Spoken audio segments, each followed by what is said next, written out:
Kirsten with Bacon and Bellini, and today we have Chef Brandon. Call yourself. I just call myself a normal person.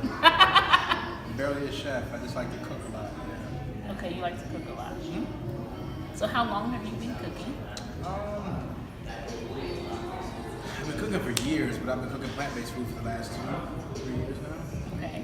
I haven't made meat in I used to be good with salmon. My salmon came out very nice. Steaks, that kind of thing. Chicken, fried chicken. So I don't do any of that stuff. So what's the best way to transition to a vegan lifestyle? Jump out there.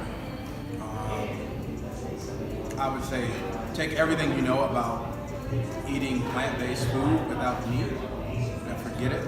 And try first, top-rated restaurant, 5-star vegan restaurant, and try vegan dishes that you've had before that you didn't like, and see if they're not better.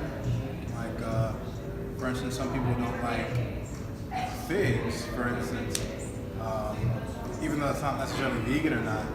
It just, it goes to show you that if you try something in the way that it's supposed to be, fresh from the tree, from a good source, it's not dried or frozen or anything like that. It gives a much different, more complex flavor. And so vegan food is the same way.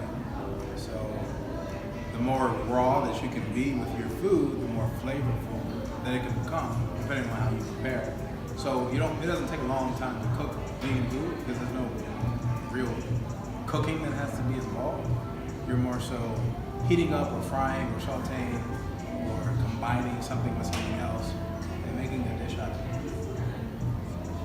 So tell us about the event today. What was your favorite part? Cooking for your neighbors today. My favorite part was the responses, I guess, that people were interested. They may have had like the brioche French toast, so I did the 2 combinations of the brioche and then the multi-grain straight vegan version. So brioche obviously is a vegan as eggs and batter. But the multi-grain version is actually something pretty new. I've never had that bread before, so I wanted to see how it would do. So I did that one with the oat milk instead of the almond milk, just in case people have a nut allergy and they want to be completely vegan.